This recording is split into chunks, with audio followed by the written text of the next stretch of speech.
Là, j'ai vraiment fait le gogol. Franchement, j'ai fait le teubé des maths dans le dernier épisode sorti. Je disais avec aplomb, youhou, c'est bientôt le 50e podcast vu qu'il y avait un épisode zéro. Or non, hein, il y a eu un épisode zéro justement. Le dernier podcast sorti, Opinion is the new smoking, c'était le numéro 50. 50 moins 0 égale 50. Donc s'il avait fallu célébrer le 50e podcast de cette chaîne, il aurait sûrement fallu que je le fasse à celui d'avant. Je sais vraiment pas comment je m'y suis pris pour calculer ça comme ça. Mais c'est pas grave, écoutez, on en arrive au 51e épisode et hurrah, je suis vraiment super content d'avoir fait tenir le podcast La Plume et l'Épée aussi longtemps. Alors c'est l'épisode anniversaire, je suis d'autant plus content que 51 c'est un très joli chiffre, je trouve. 51 c'est quoi? 51 c'est à la fois le pastis et également 51 c'est les extraterrestres, hein, les ovnis, la zone 51. Alors dans l'histoire de l'humanité, il y a eu une œuvre artistique qui a mélangé extraterrestre et pastis, ça s'appelait La Soupe aux choux avec Louis de Funès. Je sais que ça a été un carton quand c'est sorti, c'est devenu culte depuis. C'est l'histoire de deux paysans qui se murgent au pastis, qui pètent et leurs flatulences font venir un extraterrestre joué par Jacques Villeray. Voilà, je sais que c'est culte pour beaucoup de monde, mais personnellement, c'est deux symboles, deux choses qui m'intéressent, le pastis et les ovnis. Et je trouve à ce titre qui mériterait un traitement peut-être plus sérieux, plus tragique, plus mature, hein. Il faudrait peut-être La Soupe aux choux par Christopher Nolan, avec des twists et le fait enfin voilà, un truc un peu plus dark que La Soupe aux choux. Et justement, pour fêter ce 51e podcast, j'avais envie de raconter deux anecdotes, une sur le pastis, l'autre sur les ovnis. Alors, anecdote sur le pastis, faut savoir que moi, je suis né et que j'ai grandi dans le sud-ouest, plus précisément à Toulouse, ville dans laquelle le pastis tient une place symbolique assez importante, hein. C'est une boisson culte de la troisième mi-temps. Et pendant toute ma prime âge adulte, adulthood, parce que bien sûr je buvais pas du pastis quand j'étais mineur, ne rigolons pas, j'aimais pas ça, j'aimais pas les alcools anisés, j'aimais pas spécialement l'anis. Donc c'était pour des raisons d'intégration sociale un peu difficile pour moi de vivre dans cette ville, d'y faire mes études et de pas aimer le pastis. Et comment je me suis retrouvé à aimer cette boisson? J'ai eu à un moment, j'ai joué le rôle de guitariste solo dans un groupe de rock avec deux amis, puis il y en avait un troisième que je connaissais un peu moins qui était le batteur. Et après nos répétitions où on s'était enregistré, on se repassait les enregistrements, comme ça on faisait une sorte d'after. Et qui dit rock, qui dit after, dit boisson. Et au bout d'un moment, je sais plus qui avait, mais en tout cas pas moi, amené une bouteille d'absinthe à 70 degrés de mémoire. C'était la Verre Claire d'Andorre. Voilà, on vit pas très loin de la principauté d'Andorre. Et donc on avait commencé à se servir des shots comme ça d'absinthe. Et ce qui est bien avec l'alcool à 70 degrés, c'est que ça endort assez vite le palais. Donc le premier fait un peu mal, brûle un peu, mais généralement après tu as la bouche en coton.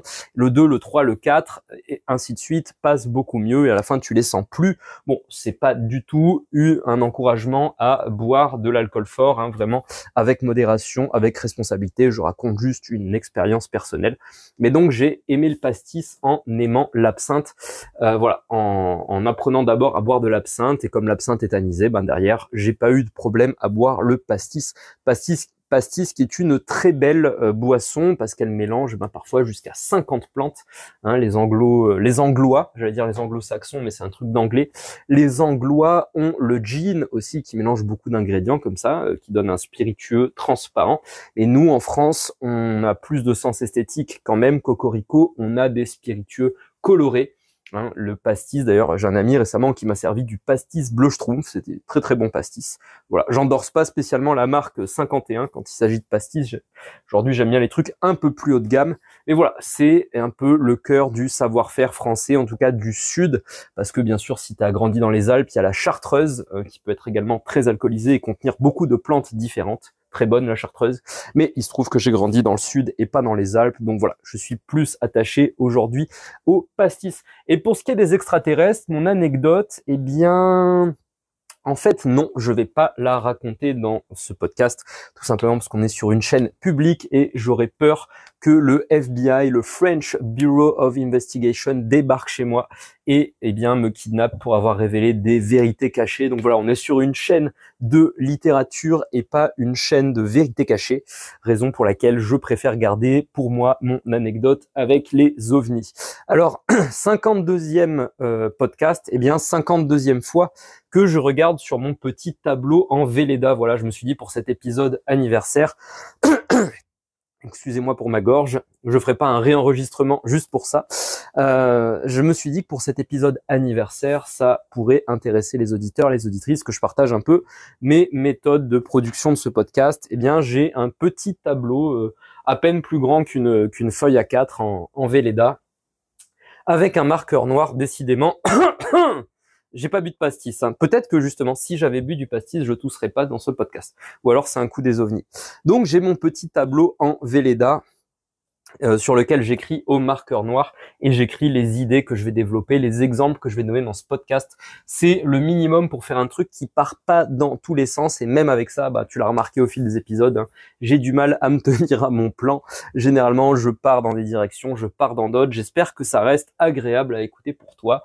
Et puis sinon, ben dis-moi dans les commentaires d'un autre podcast, parce que là on est sur le 51e, enfin le 52e en tout, mais l'épisode 51, si on compte l'épisode 0, j'espère que cette fois je me trompe pas, et c'est l'épisode anniversaire, et c'est l'épisode où il y a bien sûr, on attend que des compliments, des bons vœux, de la flatterie, du positif. Voilà, si tu veux me faire un feedback, je le prends avec grand plaisir. Va sur n'importe quel autre épisode de La Plume et l'Épée et laisse-moi savoir. D'ailleurs, eh ben, c'est le moment que je choisis pour vous remercier, hein, auditeurs, auditrices de La Plume et l'Épée, celles et ceux qui sont restés fidèles, voilà, tout au long des épisodes. Je sais que c'est pas toujours, vous n'avez pas toujours le temps de les écouter le jour où je les sors, mais vous êtes nombreux et nombreuses à m'avoir dit, voilà, les rattraper les jours suivants. J'espère qu'il y a, voilà, il y a des sujets qui ont mieux marché que d'autres, bien sûr. Bah, quand on sort un podcast par jour, tous les jours, sauf le dimanche, forcément, il y aura des différences de qualité. Il y en a que je trouve vraiment très intéressants, mais là, comme ça, pris par l'émotion de l'anniversaire, je me souviens plus exactement desquels. Donc, à la limite, bah, réécoute-les tous, voire réécoute-les tous 5 fois pour être sûr de savoir lequel est le meilleur.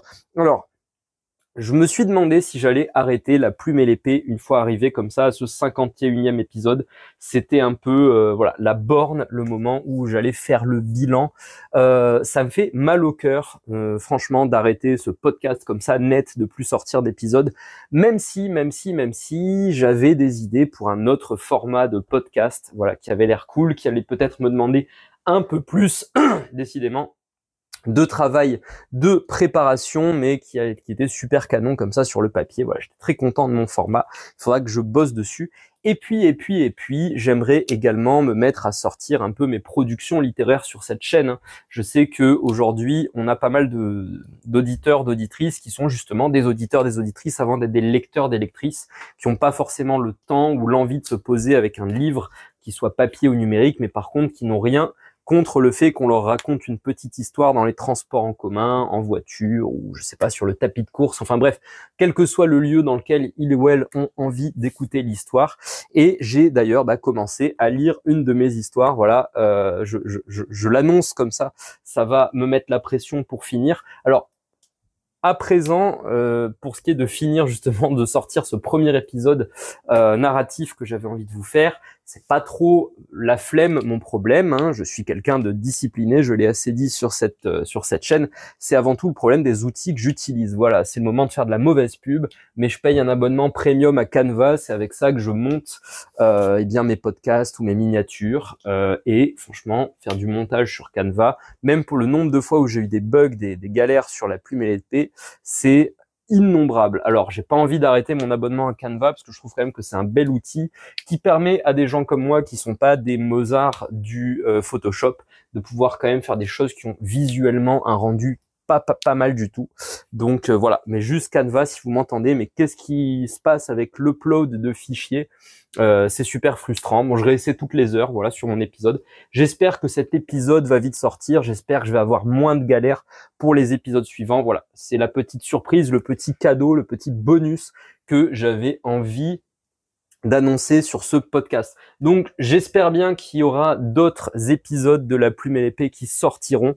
Quand et à quel rythme ça, eh bien, je sais pas encore. En gros, j'arrête pas le podcast, mais je me réserve à partir de cet épisode 51 la possibilité d'en faire un peu moins souvent, voilà, de pas tenir ce rythme de publication qui est très soutenu, peut-être d'en faire un peu moins, je sais pas encore quand, parce que c'est aussi ce que m'a fait réaliser le podcast et la régularité comme ça dans la production de ce podcast, c'est que à côté j'avais d'autres obligations, on va dire, qui n'étaient pas auto-imposées, mais ça me laissait moins de temps aussi pour l'écriture et la correction, hein. Moi vraiment le pain point, le truc le plus douloureux, c'est de me relire, de me corriger. Je trouve ça plus dur que de sortir un premier jet, et je crois que beaucoup d'auteurs seront d'accord avec moi. C'est beaucoup plus dur les réécritures. C'est pour ça que j'aime les méthodes et les parcours des auteurs de genre qui écrivaient de façon ultra rapide. On se pète le cerveau comme ça pendant quelques semaines, mais au moins on est ultra immergé dedans, parce qu'en fait, ce qui est dur, c'est quand tu dois te rééchauffer. Voilà, faut vraiment comprendre que l'écriture, c'est comme un sport. Et eh bien, si entre plusieurs rounds comme ça, tu t'es déchauffé, ton corps s'est refroidi, ton corps est passé en mode repos, en mode récupération, et il a plus envie de courir, il a plus envie de sauter, il a plus envie de frapper. C'est un peu pareil avec l'écriture, c'est même beaucoup pareil avec l'écriture. Voilà, une fois que t'es chaud, c'est là où t'es ultra connecté à ton sujet, et tu sens pas les relectures, les réécritures passées, tu sais ce que tu veux exprimer. Il faut prendre un peu de recul quand même, sans se refroidir. Et là, ces derniers temps, j'ai été plus un créateur de contenu finalement qu'un auteur. Et je me dis, il faut que je trouve un équilibre quand même entre bien ma création et la création de contenu, qui, je l'espère, me permet de défendre sur le YouTube pour l'instant francophone une vision de l'écriture et des disciplines qui s'y rattachent, un peu originale et qu'on n'a pas forcément l'habitude d'entendre, d'écouter, que ce soit quand on écoute les écrivains médiatisés qui vont souvent faire des concours de compliments à la télé, mais qui nous disent pas grand-chose sur leur méthode. Et puis entre nous, quand on voit ce qui sort, à la limite leur méthode, moi je m'en fous un peu. Mais voilà, en tout cas, je trouvais qu'il manquait cette voix sur le YouTube français. C'est pour ça que je me suis lancé et je suis content de la tenir. D'ailleurs, n'hésite pas à partager le podcast autour de toi à des gens qui seraient bien intéressés par ces différents messages. Encore une fois, hein, je dis pas que j'ai la réponse à tout. Je propose des pistes de réflexion, parfois des réponses, parfois des hypothèses à différents sujets. Et s'il y a quelque chose qui pourrait cliquer pour tes proches, c'est un peu comme finalement, c'est gratuit. Quand il y a un anniversaire, on se dit tiens, qu'est-ce que je vais lui offrir, c'est son anniversaire. Là, on se dit tiens, on écoute un contenu, on se dit ça plairait, ça pourrait intéresser un tel, une telle. Blam, on fait partager, ça prend pas de temps, ça coûte rien, c'est une petite attention, ça fait plaisir à la personne, ça fait plaisir à toi-même, tu t'ouvres le cœur en faisant ça, et bien sûr, ça me fait méga plaisir à moi, vu que ça permet à la chaîne de grandir. Voilà, je pourrais continuer comme ça de parler encore 51 minutes pour ce 51e épisode, mais je me dis, bon, il faut que je reste cohérent quand même avec les 50 qui ont précédé. Les 51, haha, vu qu'il y a un 0, ça y est, maintenant je fais genre que je suis un expert en maths. Donc je vais m'arrêter là. Merci beaucoup vraiment pour ta fidélité dans l'écoute de ce podcast. C'est justement vos écoutes, donc les vues, les commentaires, les likes, qui m'ont motivé à continuer, même dans les jours où c'était difficile. Voilà, et c'est à vous que je le dois. Donc on pourrait dire c'est une victoire. En tout cas, voilà, moi je vois le fait d'être arrivé à 51 podcasts comme une victoire, et c'est une victoire collective. Voilà, j'ai envie d'inscrire bien vos noms et les noms de ceux que je connais pas au générique. Je suis vraiment très content de ça. Merci beaucoup. Je te dis à bientôt pour quoi, je sais pas. Est-ce que ce sera un épisode de La Plume et l'Épée? Est-ce que ce sera enfin le premier épisode narratif fictif que je veux sortir? Ça ne dépend pas que de moi, ça. En tout cas, je te dis à bientôt pour le prochain contenu. Mais entre deux contenus, on passe la majeure partie de notre temps, en tout cas je te le souhaite, dans le monde réel. Donc que ce soit dans ta vie pro, perso, en tout cas monde réel ou virtuel, j'ai vraiment qu'un mot d'ordre à dire pour conclure ce 51e podcast. Tu le vois peut-être venir. Prends soin de toi.